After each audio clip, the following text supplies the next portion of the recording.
Welcome along to Betting Weekly Live. You're with Dan Roebuck alongside me, Will White. On the agenda today, we are still kicking on with the Champions League qualifiers in Europe, but we're also diverting to the Leagues Cup in America as well. We did have one or two requests yesterday saying any fancies in the Leagues Cup, but myself and Rory sort of poo-pooed it away.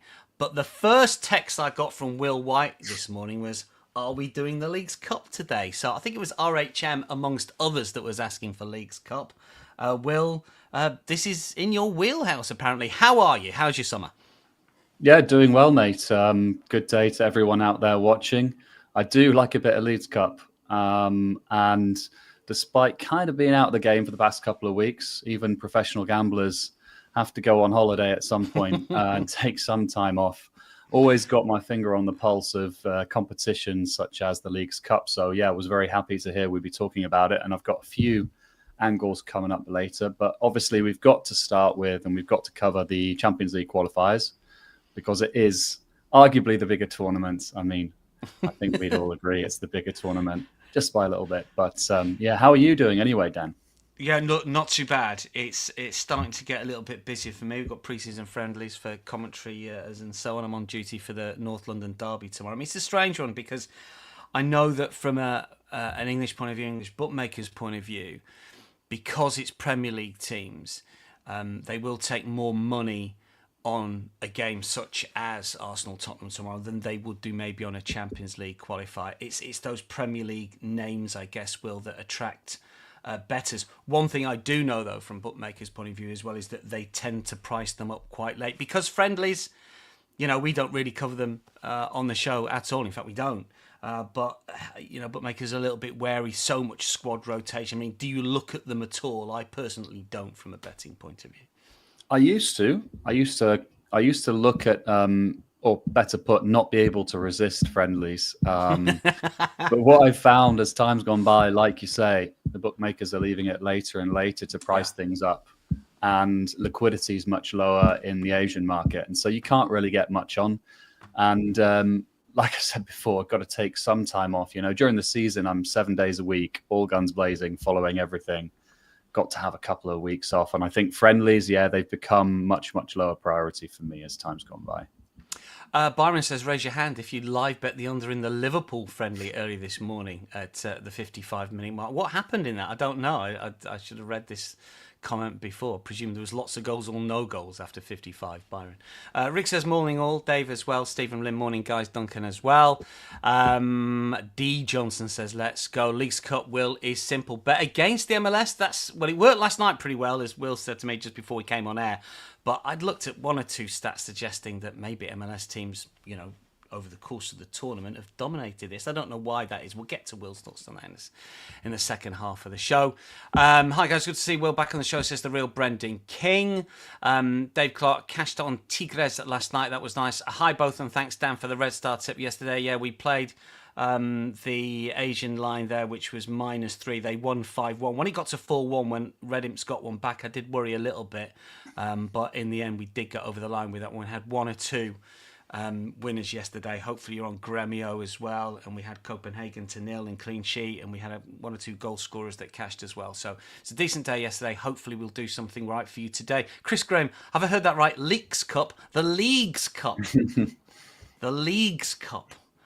Chris, it's MLS versus Liga MX, Will, isn't it, basically? It is, yeah. I mean, it's a little uncomfortable if you're UK or Europe based, but for the North American punters out there, the time zones are much more favorable. Obviously, I was up till 4 a.m. UK time last night, and it'll be a late one tonight as well. But, you know, like my principles tell me to go where the edges are. And so, you know, it doesn't really matter to me if it's 4 a.m. in the morning, I'll stay up that late. And but for, yeah, the North American punters out there, it's absolutely ideal. One or two winning bets that we can mention from last night. Gremio, I say winning bets, this is a loser. $10,000 play on Gremio to score the next goal at plus 195. That was a loser. It was plus 195. I would imagine maybe when they were 2-0 up, it was 2-1 in the end. Couple of Brathwaite penalties, former Barcelona amongst others, got Gremio over the line. We thought the rule of value play at just over evens, and they managed to cash that one. $10,000 play on Deportivo Toluca against Columbus Crew live over 3.5 first half corners, which was a winner at -164. There is a significant corners player on the Bet Rivers market. I don't know if he ever watches the show. If you do, let us know your corner plays. $10,000 play on Brazil live over 3.5 goals against Uruguay, Copa America Feminine. Also Tigres to win. This was over 0.5 first half goals, which was a winner, 8,500. This is the game against the Houston Dynamo, and there was also a live halftime money line play on Tigres as well, which was a winner against the Dynamo as well. Those were the winners and losers selected from last night. We're going to talk Champions League qualifiers first. We will dance our way through all of the 10 games. There'll be one or two plays from me. There might not be so many from Will, but no doubt Will have an opinion on quite a few nonetheless, and then we'll be in the chair very much so when we get to the Leagues Cup for the second half of the show. So, who do we like when it comes to the Champions League action tonight? Qualifiers. This is qualifying round 2, and it's leg 2. So there are a few seemingly dead rubbers. I'll get Will's thoughts on those games, whether to leave alone or not. First one we can look at, though, here is the Qarabag Shelbourne game, which potentially is one of those games. Will, I don't know how you feel about fixtures like this. Qarabag 3-0 up from the first leg in Ireland. I mean, is it just one of those games where you think, look, as a tie, this is done? Are there any angles that you might look for? Or is it just one you think, do you know what, I'll leave alone for now because of the tie state? How do you assess the games where we've got a big first leg winner and their win came away from home, so the second leg's at home? You know, do we look at the Asian line and think at -2 it might be a bit of a play? Do we look at the unders? Any sort of angles in, not necessarily on the Qarabag game, but just in games that look like this? I think they're much more difficult, right? It's an extra dimension that really requires you to go and do a bit more digging.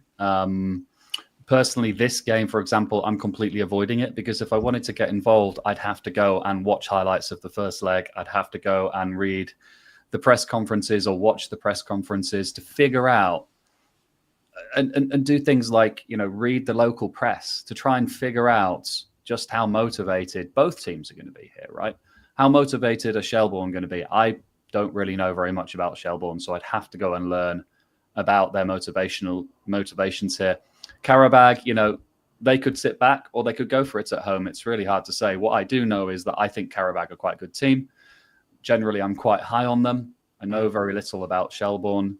I believe the line in the first leg was Qarabag -1, and we're looking at, what are we looking at here? -1 3/4. -2, yeah. So it shifted a full goal. Qarabag obviously were dominant in that first leg, but you know it's just hard to, you know, what you're going to do here. You're going to back Qarabag -2 when they're up 3-0. You're going to back Shelbourne +2 when they're down 3-0 and they're the far inferior team travelling a long way. I mean, it's a really, really tricky game, and this has been the easiest game on the whole card for me to just say I'm not getting involved. Yeah, well, just to pick up on your point, because it is a very, very good point. Damien Duff was the manager, but he was replaced by Joe O'Brien not so long ago. Damien Duff did take them to the title. They were very much a defensive team. They didn't score a lot of goals. But the line that I took out of the press conference from Joey O'Brien is the fact that he was making the point that, yes, we tried to overturn a 3-goal deficit. He's not going to say anything else. But I thought the telling line was the fact that he says this type of game could be useful in European away games to come. Well, what does that mean? In my eyes, that means that he will approach it even as if it's sort of 0-0, or as if you're maybe even leaving. He wants to come away from Qarabag thinking, yeah, well, if I've kept the score down, if I've prevented them from scoring, I think they'll play relatively defensively. Qarabag are by far the better time.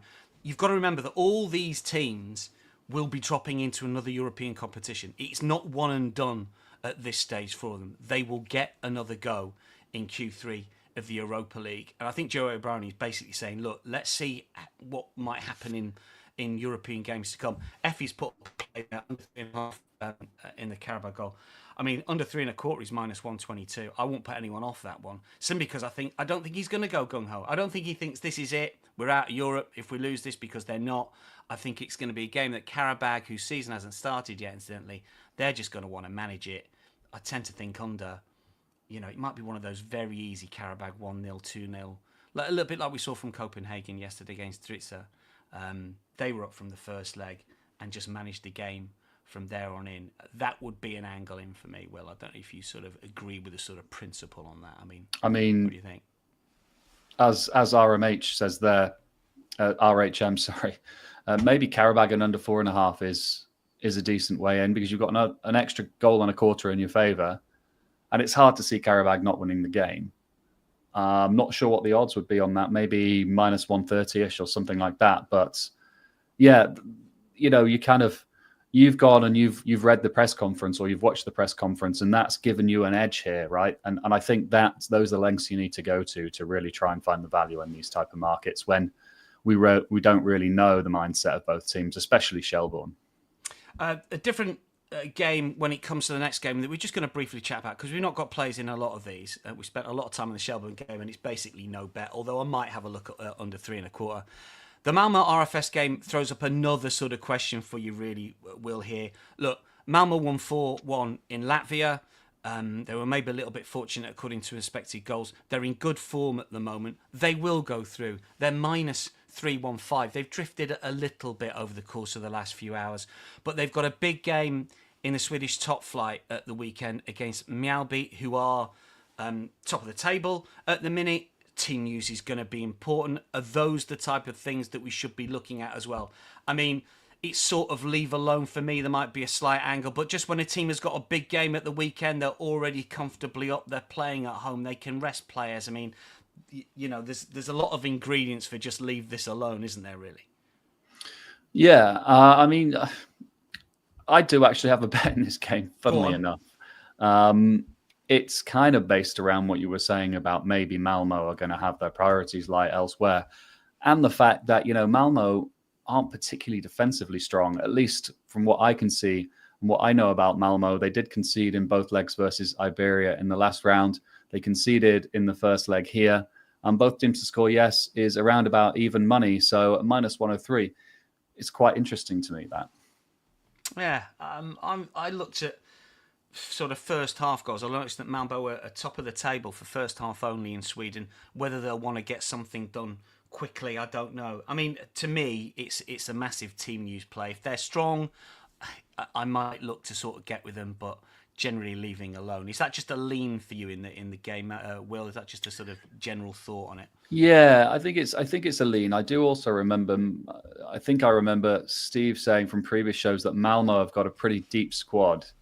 So even if they do rotate heavily, they might be quite strong anyway. And so, yes, team news is important, but you've also got to understand the specifics of the teams. And I think all things considered, both teams, you're basically betting RFS to score yes or no, and I think they're probably more likely to score than not, given what I know about Malmo. Maybe someone in the audience has a better opinion on Malmo and their defensive strengths or weaknesses, but yeah, that's my lean.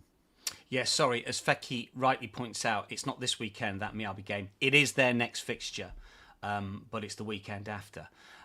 Even so, we'll see what happens with team news. They could easily rest players. Feki, have you got a thought in this one? Let us know if you fancy Malmo to cover the Asian line, or you think both teams to score yes might be a play. Again, we invite our commenters to give us their best bets as well. Just a reminder as well that you can get involved with everything that's coming away via our newsletter. If you like what you hear on our show, sign up to our newsletter. You can get exclusive tips and the free Insider magazine. Sign up for free at bettingweeklystudios.com. I think we've got a Football League special coming out this weekend as well. There'll be plenty of hints and tips. We've got League 1, League 2 getting underway this weekend. Championship gets underway the weekend after that. So if you want to sign up for the newsletter, you are more than welcome. FCSB against Shkendija. FCSB, AZ Flight said, feel like FCSB is due for some goals. A lot of chances in the first match. They had 21 shots and expected goals of 2.17. I put them up to win away from home. They didn't, unfortunately. They were minus 124. They're minus 530. Are they still minus 500 to win the return? They're a goal down from the first leg. The North Macedonian champions did win, but FCSB have lost both of their European qualifiers away from home so far. They did get beat at the weekend as well by Farrell, but I noticed they made an awful lot of changes, 6 in total. They were a goal to the good at half-time. It was 1-1 when they had a man sent off, and they lost 2-1. I mean, I think they will win. The Asian line, I think, will here is minus 1 3/4, around about minus 130. Did you have any hints, leans, thoughts on FCSB against Shkendija? Yeah, a little bit.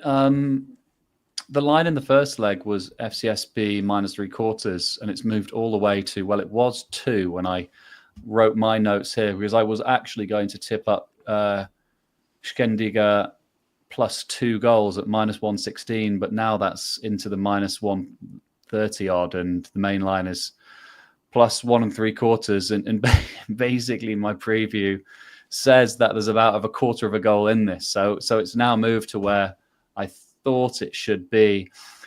Yeah, I mean, FCSB were the better team. They had a load of chances in that first leg, but the market's putting such a huge comeback premium on this. That's 1 1/4 goal move. Well, it was 1 1/4 before it moved back quarter of a goal.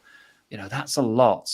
Typically in these type of games, you've got roughly half a goal home advantage. So you swing it one team to the other, and that's a goal.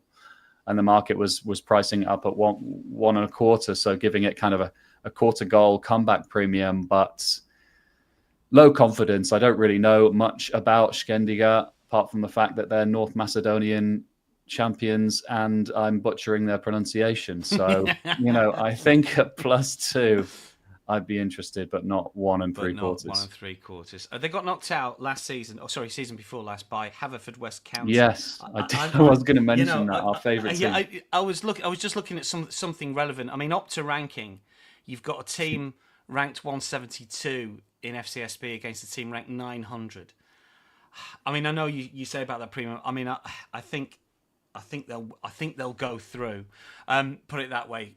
I can't believe that they're going to throw it away. But I got absolutely mugged by FCSB last week. So take it on. Take my opinion on this one with a dead sea, let alone a pinch of salt.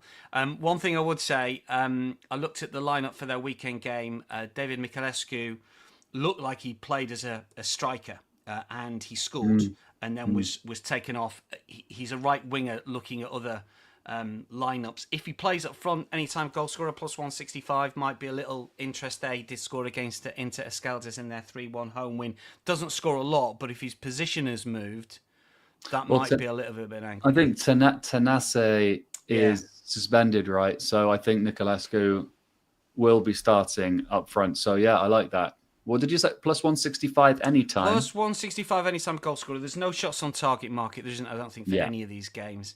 But plus 165, I just thought, I mean, they took him off, obviously, because they think they were a goal up. He scored after 2 minutes, took him off at half time, and then lost 2-1 at the weekend, got a man sent off. Maybe they're thinking we need to make sure that this guy plays up front for this game. So I think that Michalescu is a little bit of an angle. Incidentally, we've had a $1,700 play on FCSB minus 1 3/4 goals at minus 132. So there has been money, and also a $1,000 play on FCSB half-time, full-time at minus 147. So there is a bit of money suggesting FCSB will get through. Effie says over 3.5 for FCSB would be his way of thinking. Byron says man will absolutely give a goal to just about anyone, which is what we were sort of thinking before. Ludogorets, Rijeka, let's quicken the pace with a few of these, shall we? Ludogorets minus 143 now. They have been bet 0-0 the first leg. Rijeka, with the Croatian champions, had to check how many times a different team than Dinamo Zagreb had won the Croatian title. Since 2004-05, only Rijeka have won it other than Dinamo Zagreb. They've won it twice. The last was the best part of a decade ago here. I mean, unders looks pretty short here. What have we got? We've got a tip from RHM saying Ludogorets under 4.5 goals. I'm not quite so sure about Ludogorets. Both teams have been very active in the market. Don't know the quality that they've got, that they've brought in. Any thoughts on this one? I thought both teams to score no might be a little bit of a play here, minus 136. Will, what do you think? I think the Bet Rivers traders have got this one bang on. Both of these teams, I'm probably slightly higher than the market on. But yeah, sadly, Bet Rivers have got this about right. I think Ludogorets are marginally the better team. Obviously, they've got home field advantage here. The total's low, but I think I would be leaning unders, but definitely not at -150. So basically, this is just a no bet, clear no bet for me. What else have we got for the Champions League? Panathinaikos Rangers, probably the marquee game. You would have thought here. Pana -134 have been bet a little bit. Rangers in the tie, both 3-1. I'm really, I've got contrasting thoughts on this one. Will, because I looked at the first game, looked at the stats, watched a little bit of it as well. Obviously, the sending off to a certain extent changed it just before the hour. They were a goal to the good anyway. Rangers, then that Gassama goal has given them a really good platform to go through. They're about -400 to qualify, with Panathinaikos, I think, around about +250 to go through. Then I started to look at some of the stats. I didn't watch the whole game, and it looked like Panathinaikos was still creating. Their metrics were good for the first leg. Then I started to look at Rangers' away games in Europe over the last year or so. I thought, well, they've won at Nice. They've won at Fenerbahce. They won at Malmo. They gave Man United a bit of a run last season. So I'm a little bit conflicted where I might go. Any thoughts on this one? What do you think? Yeah, a lot of conflicting thoughts for me too. I wanted to bet Panathinaikos until I saw the line. I was hoping they'd be -1/4 kind of thing, but again, we've got a market that's assigning a lot of premium to needing to come back from a deficit, basically. And the other thing that really annoys me, well, it doesn't annoy me, but it just makes this a lean, I guess, as opposed to a play, is that this is being played as Pana's European games, at least last season, were played at the the Olympic Stadium in Athens, and not Stadio Apostolos Nikolaidis.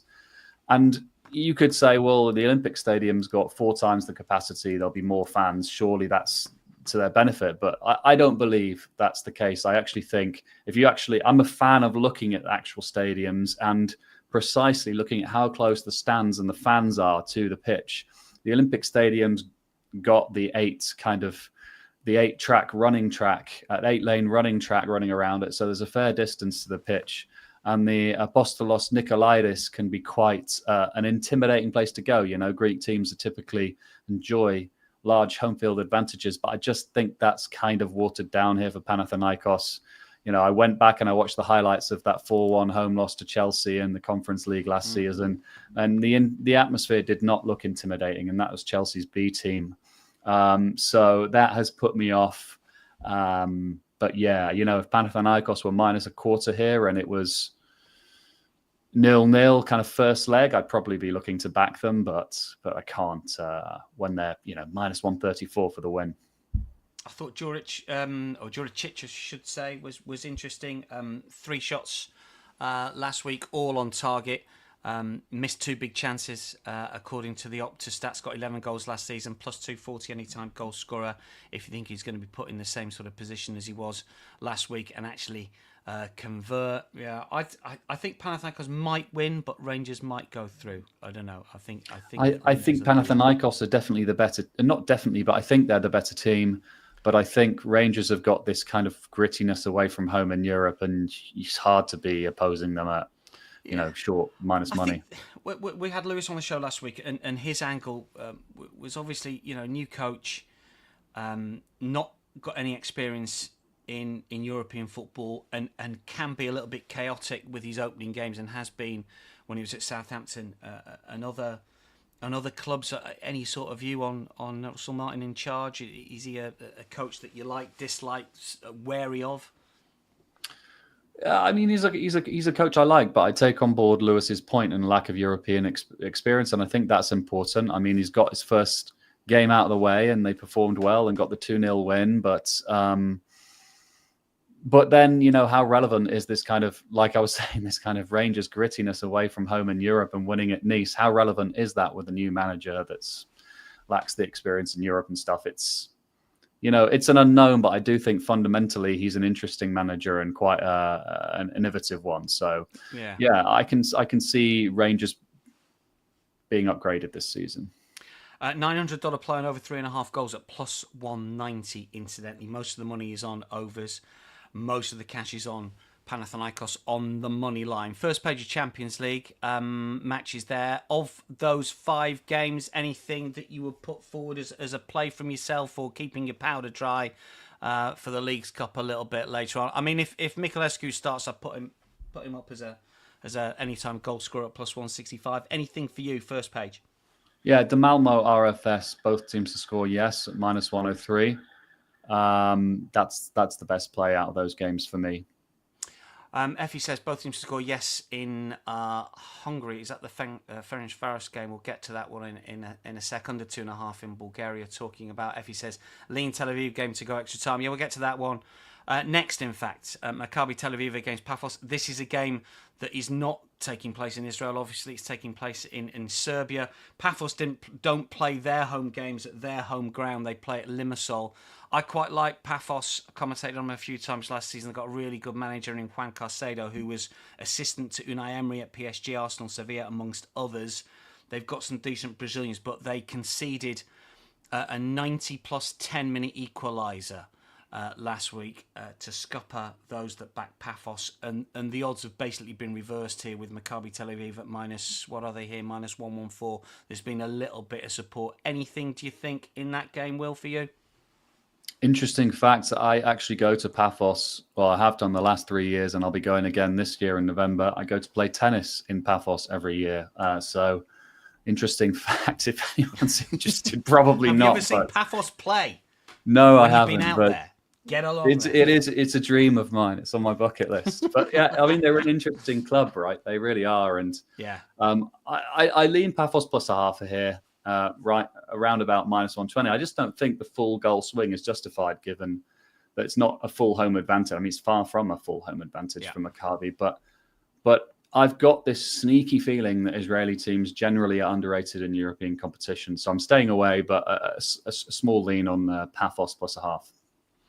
One of our commentators has talked about the Ferencvaros game. They are at home against FC Noah. I'm not sure about this one. Robbie Keane in charge of the Hungarian champions. They have been bet as well today. They're minus 305.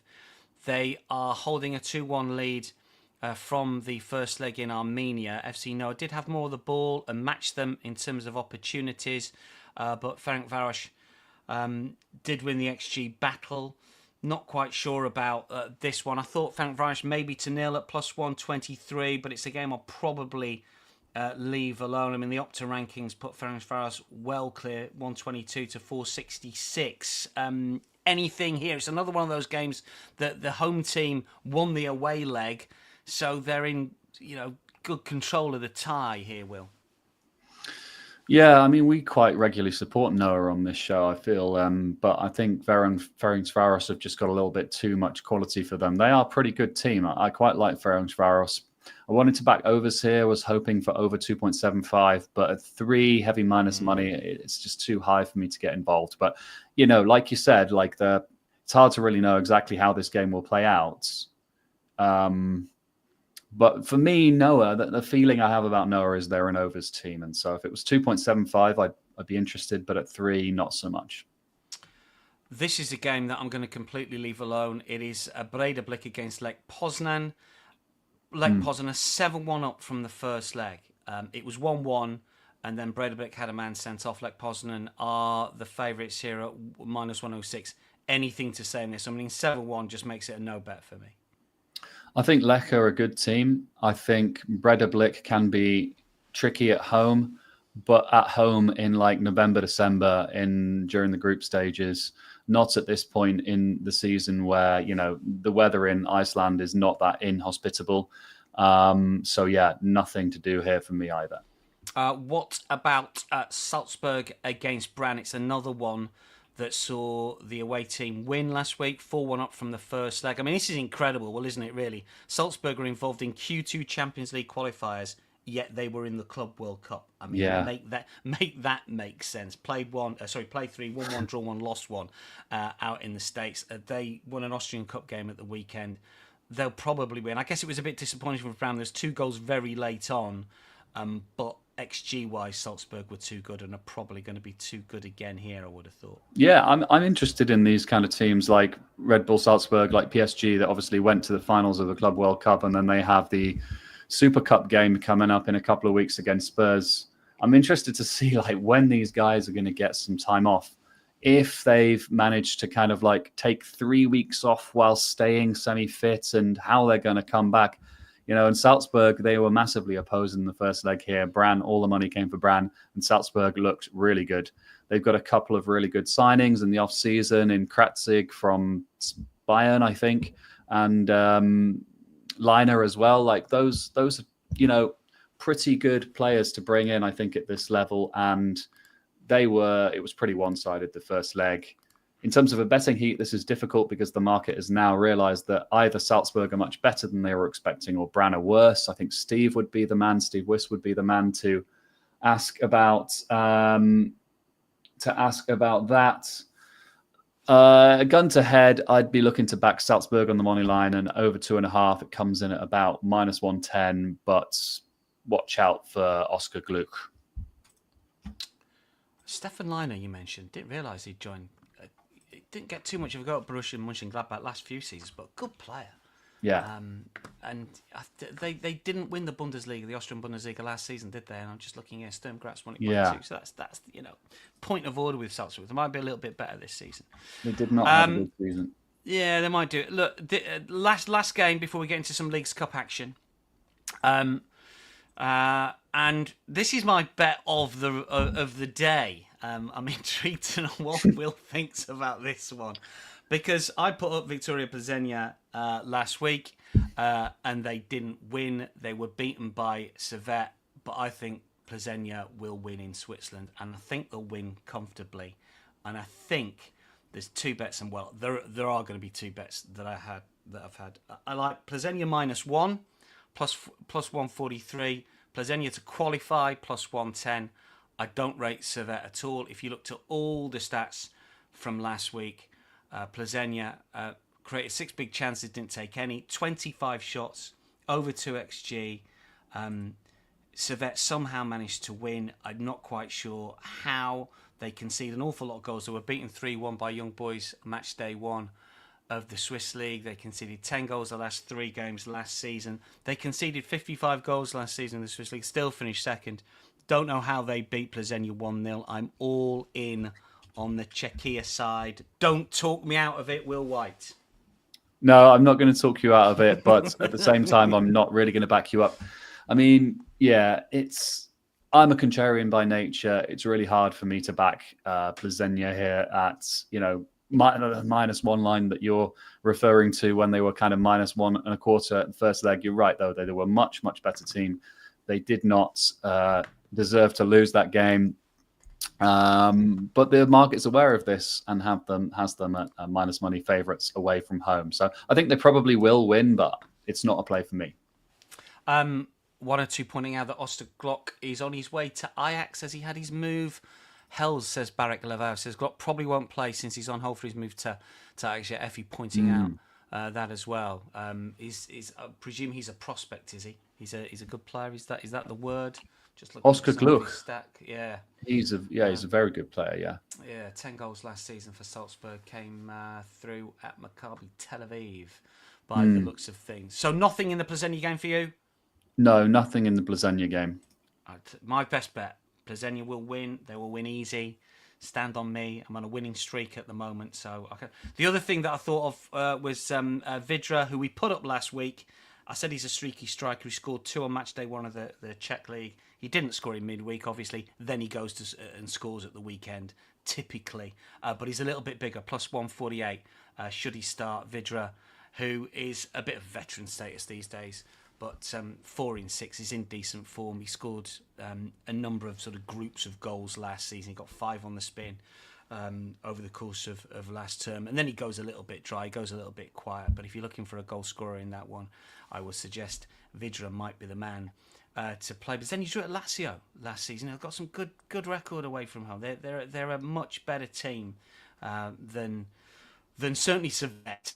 Put it that way. Don't forget, we've got lots of streaming on the site. All of the champions, well, 8 of the champions qualifying matches on the site. We have got selected Leagues Cup games. Pumas against Orlando City.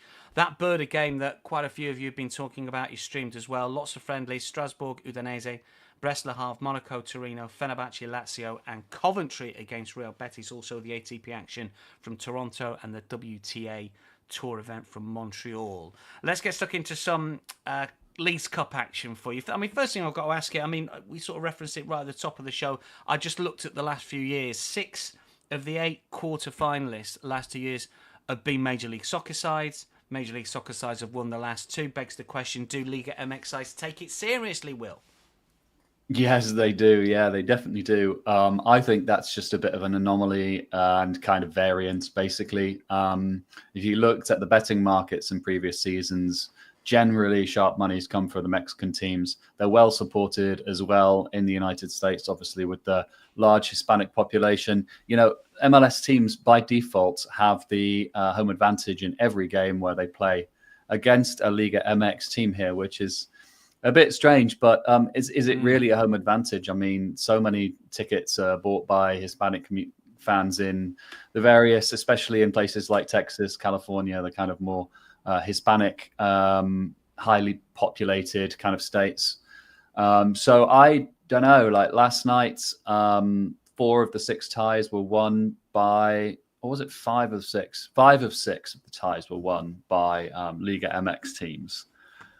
Despite only one Liga MX team being favourite in the betting markets, which is interesting. So the market is definitely putting a high valuation on the MLS teams, but I think the Liga MX teams are being underrated personally. But so I'm looking for more Liga MX focused bets.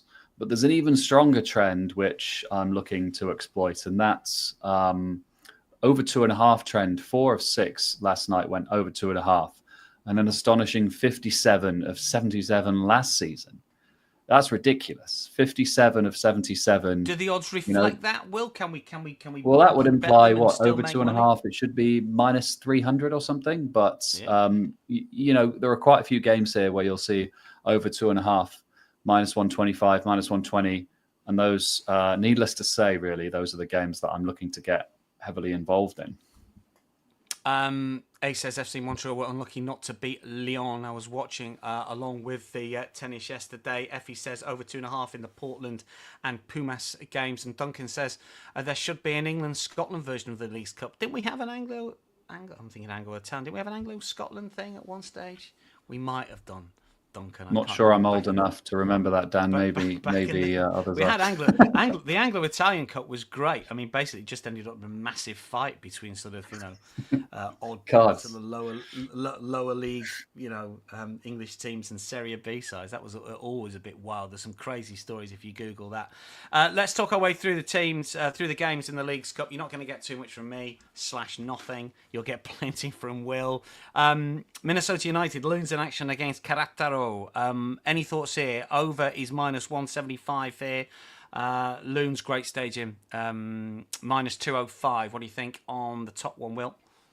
I've got Queretaro as the worst team in Liga MX and the worst team in this competition.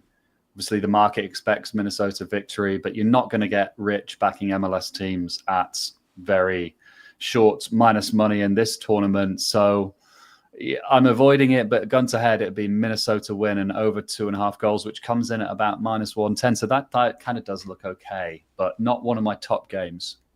Club America taking on Real Salt Lake. We've had $1,000 play on Club America on the money line at minus 117, minus 118 at the moment. I mean, a shade under even money. Does that float your boat from a Mexican point of view against RSL? No, I actually think there's a bit of value in Real Salt Lake, plus 3/4. They have home advantage.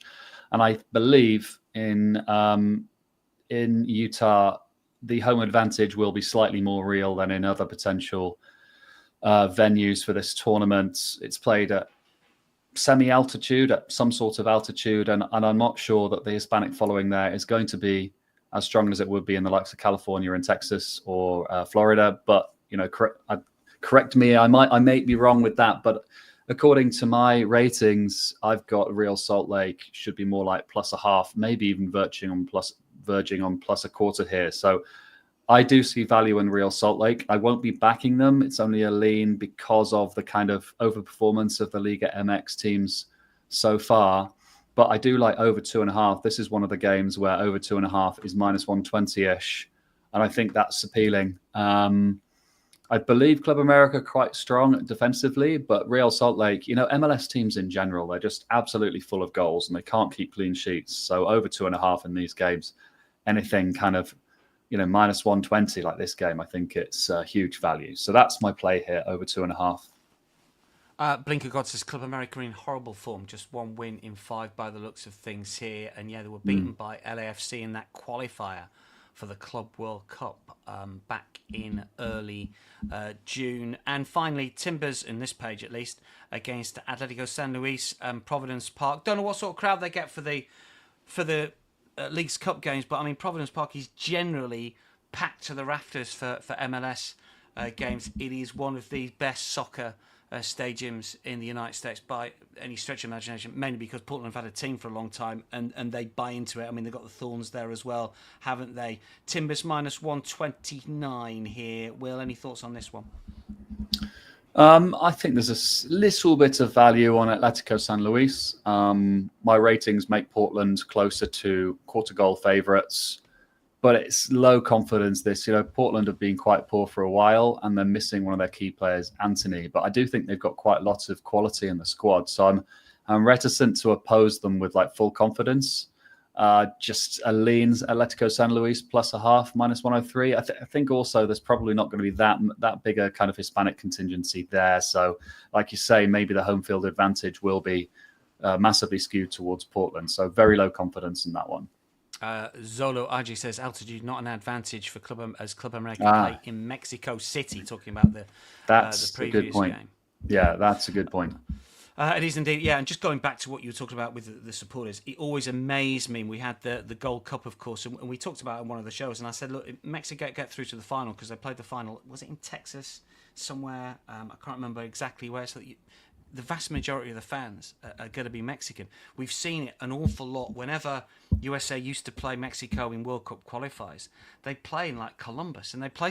Don't put it in the southern states. Don't put it in New York. I remember USA. Did they play? Was it El Salvador or Costa Rica in New York? You just get loads of. Most of the fans are going to be against you. You've got to be a bit clever, I mean, honestly, even if you play it in the likes of Columbus or in New York, it's still probably going to be 50-50. Yeah, it might be. Yeah, it's you've got to work it out, but don't play it in Texas. Don't play those games where you're going to be absolutely hammered by the away fans / home fans. Next page of Leagues Cup fixtures. It's not the right one. Here we go. Inter Miami against Club Atlas. We can talk about next. Inter Miami -305. Leo Messi ducked the All-Stars game, didn't he? Amongst other superstars of Inter. I don't know if he's going to be back for this one. Most of the money has come for Inter. Most of the money has come for overs. The line here is 3.5 at -112. Is that an Inter Miami / Messi factor here? Any value to be squeezed out of that one, Will? I think Messi will start this one. I think they'll go full strength. They're just inconsistent, Miami. It's really hard. They just blow hot and cold. Don't know too much about Atlas, but they seem to be kind of like a mid-tables ratings-wise Liga MX team.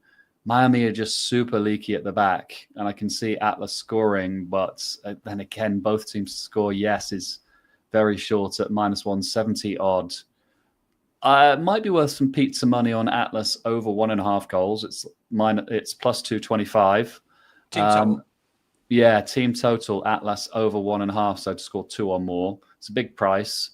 Or Eduardo Aguirre, anytime, +335 might be worth a punt. He seems to be the main man when it comes to scoring for Atlas, and Miami's defense is unreliable at the best of times. Moving on, Necaxa against Atlanta United here. Atlanta +104, They are the favourites. I think the return of Miguel Almiron hasn't really sort of seen a significant upswing. They invested heavily when they were an expansion side. Of course, did really well, winning MLS Cup. Was it in their second season? What about their game against Necaxa here in the League's Cup? Will any angles in for this one? I wanted to back over, but this is one of the games where the line is kind of more realistic at 3.25. I also was looking at Necaxa plus a half, but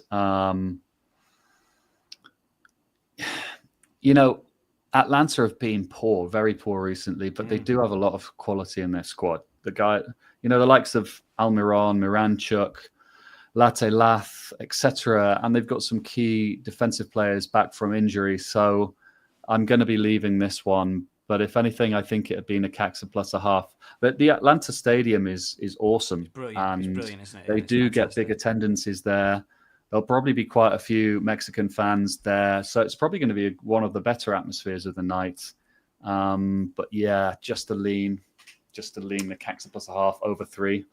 Yeah, Americans watching, correct me if I'm wrong, but when it comes to Atlanta, and Troy might know, our producer, it's very much what Americans call the transplant city, isn't it? So there's a lot of people that move there for work, and they might have their own team in New York or LA or Miami, and they don't want to have, one of the more regular sports teams or American sports teams when they've moved to Atlanta. So they gravitate towards the soccer team because it's all new, and they do get some massive attendances. That is for sure. Interesting to see how they go. Yeah, just looking at their squad, Latila, I forgot he moved in a big money signing. One of the reasons Middlesbrough had a bit of a dip last season. They've sold one of their stars as well today, haven't they? To Ipswich. Yeah, that's going to be an interesting move to see. It's an awful lot of money for that young man. Finally, for this one, Pumas against Orlando. Any thoughts on this one? Orlando, who, of course, when they were an expansion side, they started with Kaká in their ranks. They're a different operation these days, but they are favourites minus money just against Pumas. We've heard someone say over 2.5 in this game already, minus 127. Just about fits into the sort of band of pricing we're looking for overs. Is it an overs play for you, Will? Yeah, this is my bet of the day, actually. Here we go. It's creeped in a little bit, so there was massive money for unders, bizarrely, overnight. I don't really get it. It did get as high as about minus 120-ish. Maybe we get that sort of price again, but at minus 127, it's still a play. I don't really understand it. I mean, these are two teams I'm quite high on. I think they're both good teams. But if you look, Orlando City have had 13 of their last 16 have gone over 2.5. Pumas, 2 from 3 so far this season. And then you've got that 57 of 77 trend. So 57 of last season's 77 Leagues Cup games went over 2.5. Don't understand the 2.5 line here. So this is my best play of the day.